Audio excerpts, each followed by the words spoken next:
Hello everyone, and welcome back to the channel.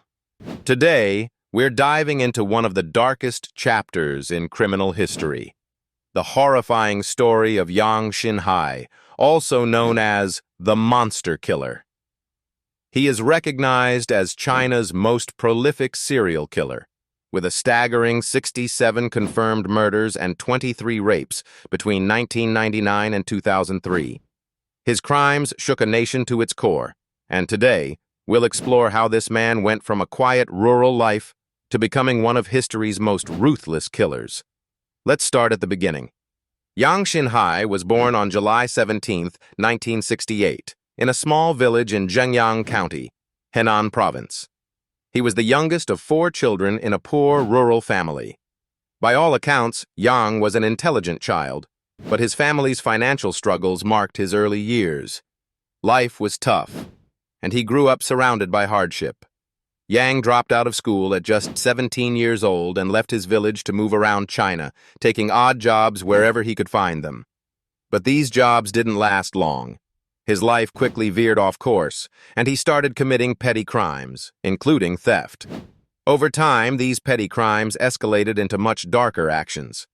Yang's early arrests for theft and attempted rape earned him time in prison, but rather than deterring him, these experiences seemed to fuel his anger and resentment toward society. He once told authorities that he blamed the world for his misfortune. This bitterness would become the driving force behind his later crimes.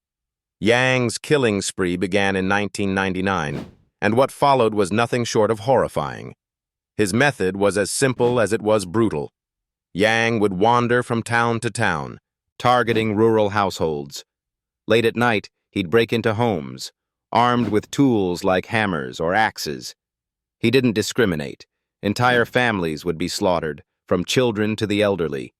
Once inside, Yang would kill anyone he encountered, often bludgeoning them to death with whatever weapon he had brought. In some cases, he would rape the women before killing them. After committing these unspeakable acts, he would loot the house for valuables and disappear into the night. What made Yang so difficult to catch was his randomness. He didn't choose his victims based on personal grudges.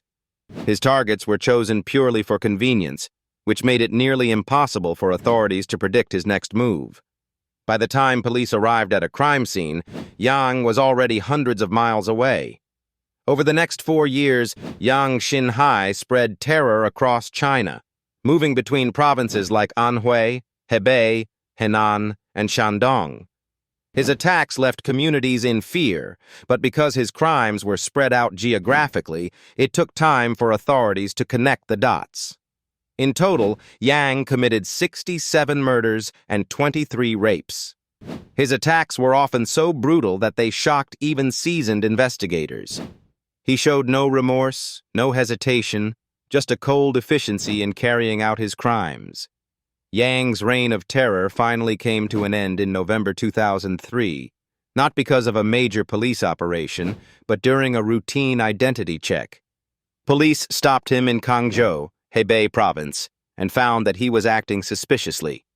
When they detained him, they discovered he was a fugitive wanted for several crimes.